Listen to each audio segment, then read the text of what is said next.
Em destaque no Panorama CBN, no 12º dia da guerra no Oriente Médio, o filho do presidente do Irã afirma que o novo líder supremo do país, Mojtaba Khamenei, está bem e em segurança, apesar de ter ficado ferido durante ataques. O Tribunal Superior Eleitoral já tem 2 votos pela cassação do governador do Rio, Cláudio Castro, e o julgamento pode levar a uma nova eleição no estado. O Senado aprova a criação de quase 18 mil cargos no Executivo Federal, com impacto de mais de 5 bilhões de reais no orçamento.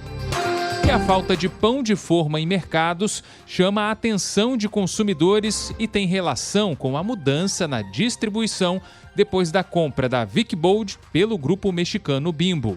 Panorama CBN. Olá, muito bom dia para você ligado aqui no Panorama CBN, a primeira edição dessa quarta-feira. Vamos juntos pelos próximos minutos saber o que é notícia no Brasil e no mundo.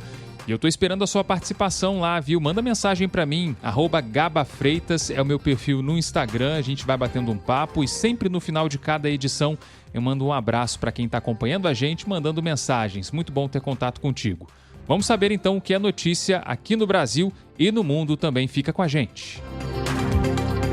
Para abrir o episódio de hoje, a gente começa com um tema que sempre volta ao debate em Brasília: os chamados penduricalhos no serviço público. O presidente do Supremo Tribunal Federal, ministro Edson Fachin, vai reunir hoje uma comissão criada justamente para discutir mudanças na forma como essas verbas extras são pagas aos servidores. Esses penduricalhos são adicionais que entram como indenizações, auxílios ou gratificações e que, em alguns casos, acabam elevando a remuneração acima do teto do funcionalismo. Hoje esse teto é justamente o salário de um ministro do próprio Supremo, que gira em torno de R$ 46 mil por mês. Essa reunião acontece um dia depois de Fachin ter defendido que é preciso colocar um freio nesse tipo de pagamento quando ele ultrapassa esse limite. Numa conversa com presidentes de outros tribunais superiores, o ministro disse que o momento é de tensão quando o assunto são os chamados supersalários. Isso porque o tema tem gerado cada vez mais cobrança da sociedade. De acordo com Fachin, discutir esse assunto vai além da questão financeira. Também envolve a percepção de integridade e de legitimidade da justiça. Não podemos deixar que a justiça fique aprisionada em interesses paroquiais, em conveniências econômicas ou em cálculos políticos. O que legitima a justiça é o mesmo ideal que legitima a liberdade. E é em nome desse ideal que devemos ser virtuosos. Devemos, pois, dar o exemplo. E aí as pessoas mais próximas ao ministro estão dizendo que a intenção é não deixar mesmo esse tema parado. Entre as ideias em discussão com os integrantes dos 3 poderes, está, por exemplo, a possibilidade de elevar o próprio teto do funcionalismo. Essa é uma alternativa que o próprio Fachin já defendeu em outras ocasiões. Também ontem, o ministro Flávio Dino saiu em defesa do Supremo Tribunal Federal. Ele disse que a corte erra, como qualquer instituição, mas acerta muito mais.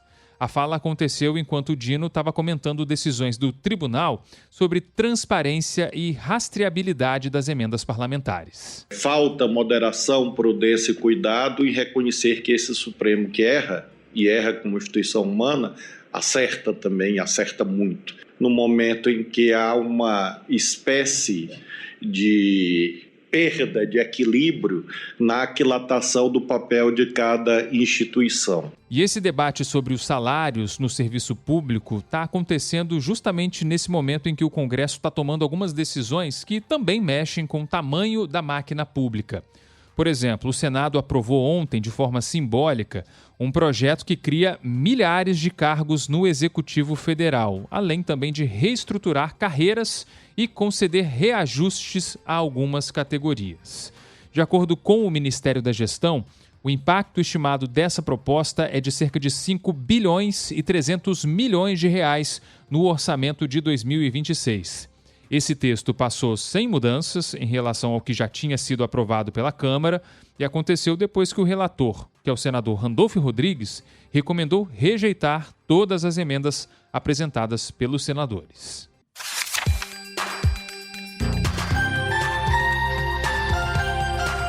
Agora um desdobramento envolvendo o ex-presidente Jair Bolsonaro, que está preso. O ministro Alexandre de Moraes, do STF, autorizou a visita do Darren Beattie, que é assessor sênior do governo de Donald Trump. Moraes permitiu o encontro, mas deixou claro que as regras de visitação continuam sendo as mesmas. O ministro negou um pedido para alterar de forma excepcional os dias de visita ao ex-presidente e, nessa decisão, ele afirmou que não existe previsão legal para mudar essas datas não e que os visitantes precisam se adaptar às regras do estabelecimento prisional e não o contrário, né? Moraes também determinou que o Darren Beattie poderá entrar acompanhado de um intérprete, mas o nome desse profissional precisa ser informado antes à Justiça. Beattie foi nomeado para o cargo em fevereiro e ele é conhecido por fazer críticas duras ao atual governo brasileiro. No governo Trump, ele passou a ser responsável por propor e acompanhar as políticas de Washington em relação ao Brasil. O assessor também esteve no centro de uma polêmica que aconteceu durante a crise diplomática nesses últimos meses, entre os dois países, entre Brasil e Estados Unidos. E em declarações públicas, ele chegou a chamar Alexandre de Moraes de principal arquiteto da censura e da perseguição aqui no país. Além disso, Beattie também acumula episódios controversos dentro da própria política americana.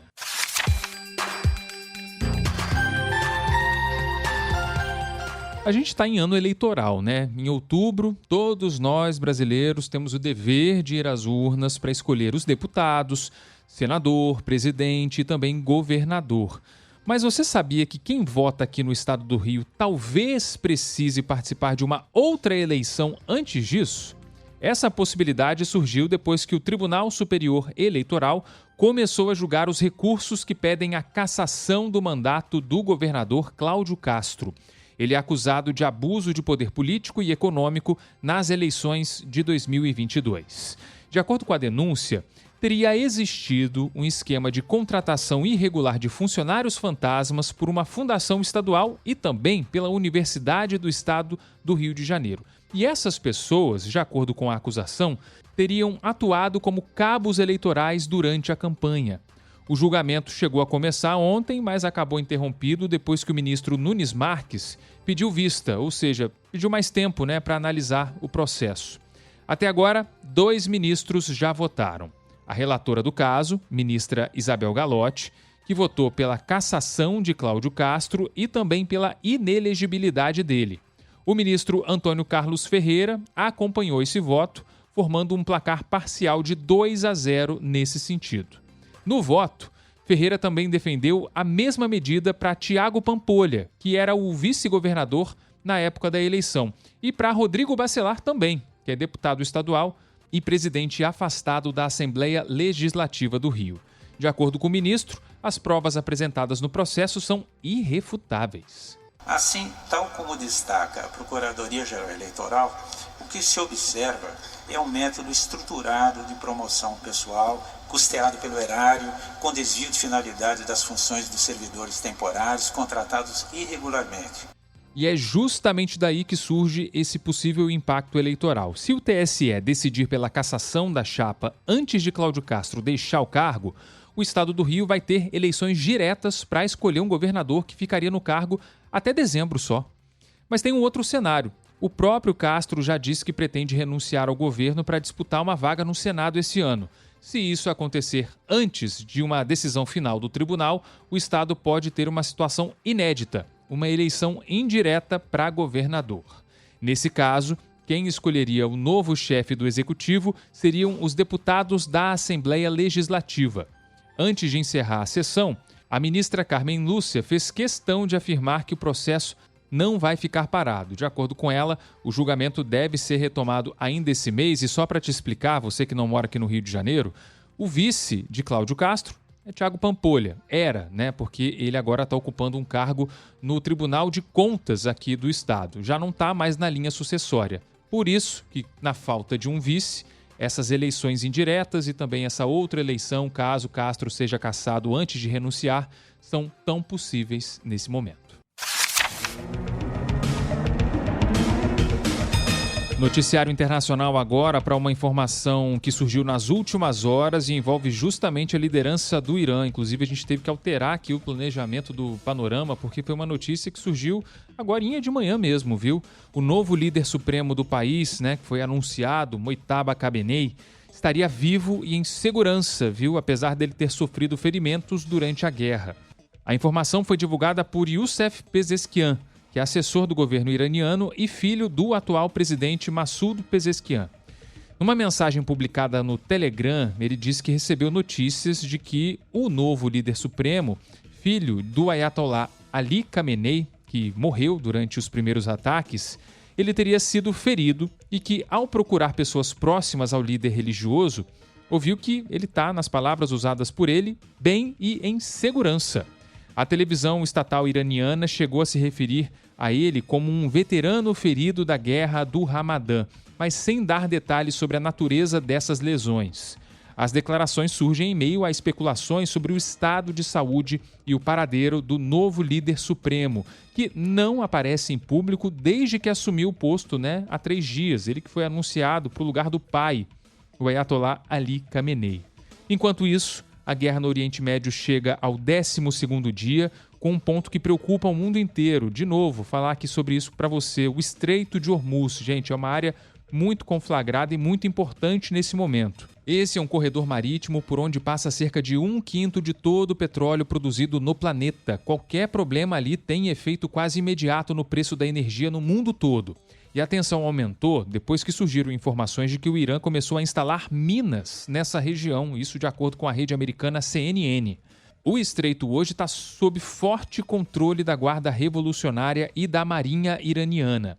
Essas forças têm capacidade de criar o que os especialistas chamam de uma espécie de rede de obstáculos no mar, que poderia dificultar ou até bloquear completamente a passagem de navios. A notícia provocou uma reação rápida dos Estados Unidos e, nas redes sociais, o presidente Donald Trump disse que as consequências vão ser de uma magnitude nunca antes vista, se ficar confirmado que o Irã colocou mesmo essas minas ali no Estreito de Hormuz. Pouco depois, o próprio Trump afirmou que forças americanas atacaram 10 embarcações iranianas que estariam tentando lançar essas minas no mar. Segundo ele, os militares dos Estados Unidos estão usando a mesma tecnologia empregada em operações contra traficantes de drogas para localizar e neutralizar essas embarcações. Toda essa tensão já está, claro, mexendo com o mercado internacional, Nesses últimos dias, o preço do petróleo disparou por causa do risco de interrupção nessa rota marítima, que é considerada estratégica para o abastecimento global. Mas ontem aconteceu um movimento curioso. Depois de Donald Trump dizer que a guerra poderia acabar rapidamente, os contratos futuros do petróleo Brent caíram mais de 11%. Foi a maior queda em um único dia em 4 anos. O barril terminou o dia cotado em cerca de $87. Aqui no Brasil, o ministro da Fazenda, Fernando Haddad, disse que o momento pede cautela. Ele afirmou que o governo não deve tomar decisões precipitadas por causa dessas oscilações do petróleo no mercado internacional, já que isso pode acabar afetando combustíveis e também inflação no país. Nós temos que observar, verificar o andar das coisas, estabelecer cenários como nós fizemos no caso do tarifaço, desenhar cenários, o cenário A, o cenário B, o cenário C, desenhar o pior cenário também, porque o papel do Estado brasileiro é sempre não dar chance para o azar, e oferecer para o presidente da República alternativas para cada um deles. No campo militar, as autoridades dos dois lados disseram que a terça-feira foi o dia mais intenso da guerra até agora. Os Estados Unidos e Israel fizeram uma nova onda de bombardeios contra alvos dentro do Irã. Em resposta, o chefe do Conselho de Segurança do país fez ameaças diretas ao presidente norte-americano. Ele disse não ter medo do que chamou de provocações vazias e afirmou que Trump deveria tomar cuidado para não ser eliminado. De acordo com o Pentágono, cerca de 140 soldados americanos já ficaram feridos desde o início das operações militares. 8 deles sofreram ferimentos considerados graves. Mesmo assim, o secretário de Defesa dos Estados Unidos, Pete Hegseth, disse que Washington não vai recuar até que o inimigo seja completamente derrotado. A declaração veio depois de Trump ter feito afirmações contraditórias, nesse início da semana, quando disse que o conflito poderia estar perto do fim.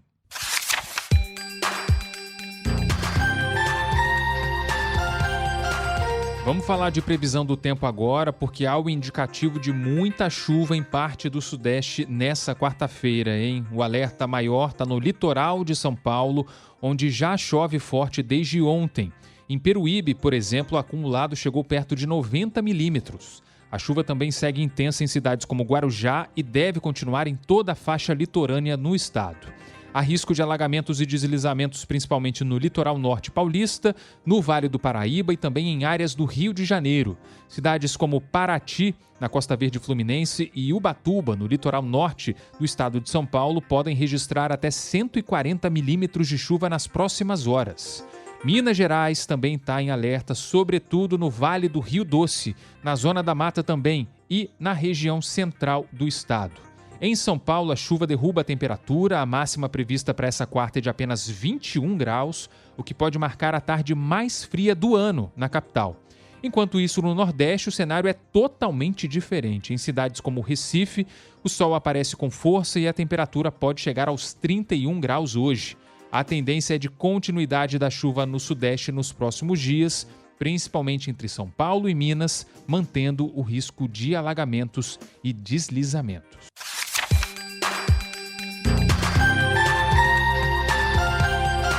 Em destaque agora aquele caso da policial militar Gisele Alves Santana, de 32 anos, que foi encontrada morta com um tiro na cabeça e passa a ser agora investigado como feminicídio. A decisão é da Justiça de São Paulo, que encaminhou o processo ao Tribunal do Júri, que é responsável por julgar crimes contra a vida. A mudança aconteceu depois de um segundo exame necroscópico que apontou lesões no rosto e no pescoço da policial, compatíveis com pressão de dedos e arranhões de unhas. Os peritos também indicam que a Gisele pode ter desmaiado antes de ser baleada. A polícia deve pedir a prisão do tenente-coronel da PM, Geraldo Leite Costa Neto, marido da vítima. Imagens do prédio onde o casal morava mostram que 3 policiais militares à paisana foram ao apartamento no mesmo dia do crime, horas depois do disparo, isso para limpar o local. Um sargento do Corpo de Bombeiros que participou do atendimento disse aos investigadores que estranhou a posição da arma na mão da policial, algo que ele afirma nunca ter visto em casos de suicídio. A família sempre contestou essa versão e diz que Gisele tinha manifestado a intenção de se separar do marido. A defesa do tenente-coronel ainda não comentou esse novo laudo. Na última manifestação, os advogados disseram que ele não é investigado, suspeito ou indiciado nesse processo.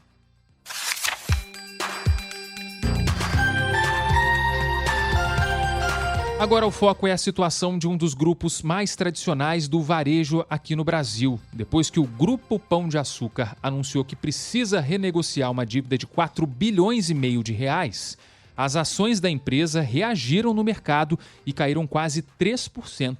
O grupo entrou com um pedido de recuperação judicial na Justiça para tentar reorganizar essas dívidas.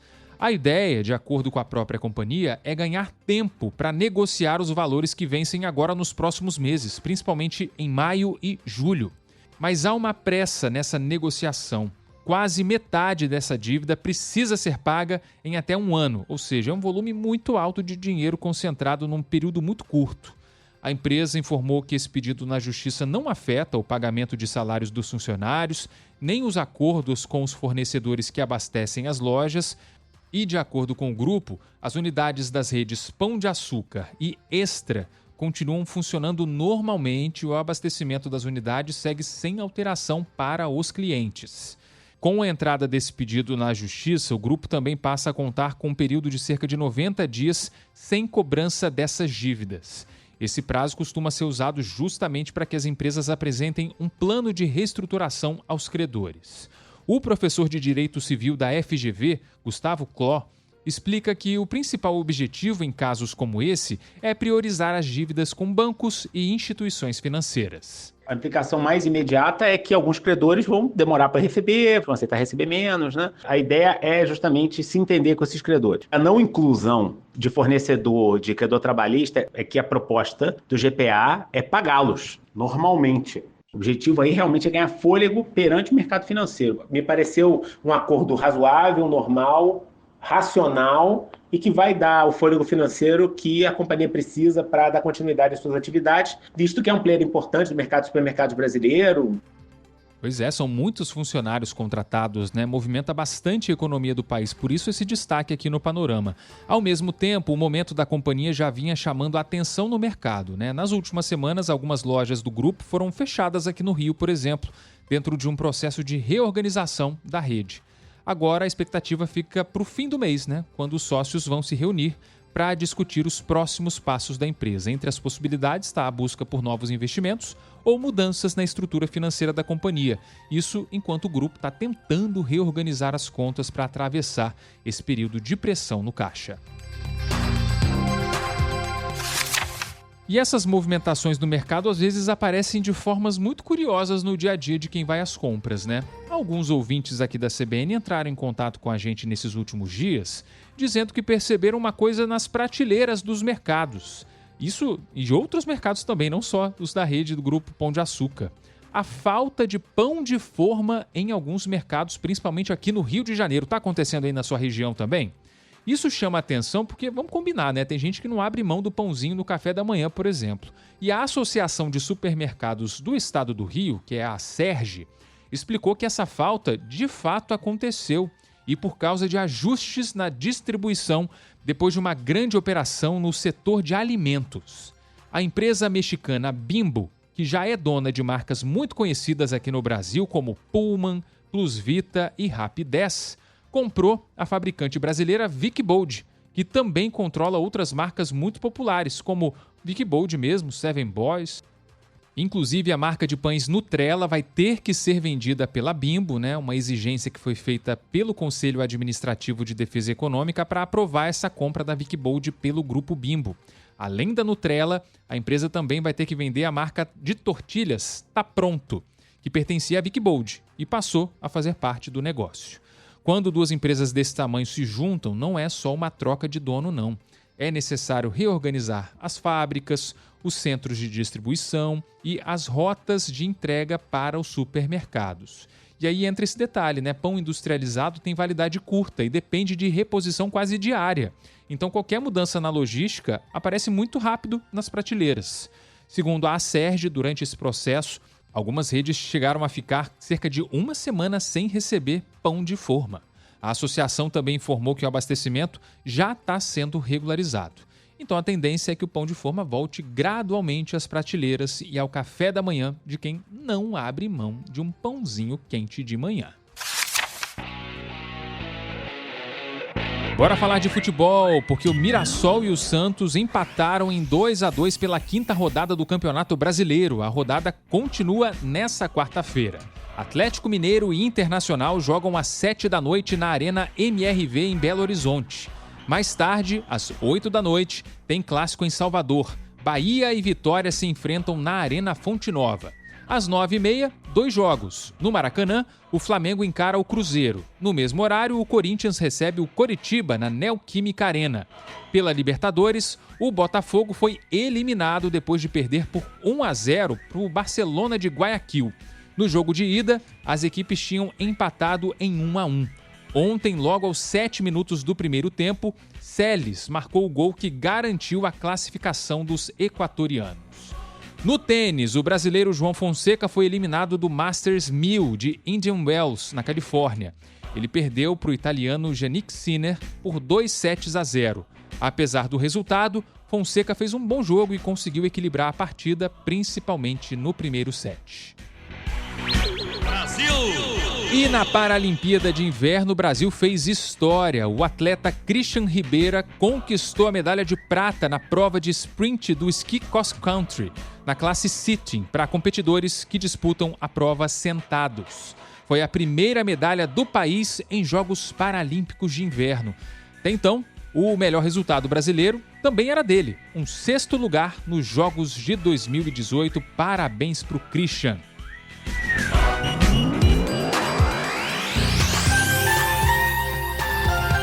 E assim a gente encerra a edição da manhã dessa quarta-feira do Panorama CBN, agradecendo, claro, a sua companhia, a sua audiência todos os dias. Compartilhe essa edição com seus amigos, com seus familiares.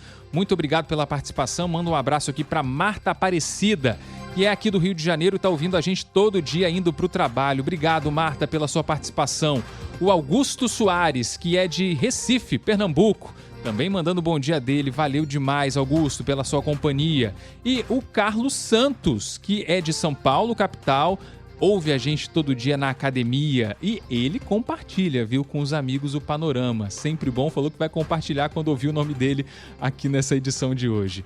Valeu, pessoal. Manda mensagem lá pro meu @, o Gaba Freitas, no Instagram. A gente vai conversando e eu marco o teu nome em cada fim de edição do Panorama. Tchau, tchau. Até amanhã.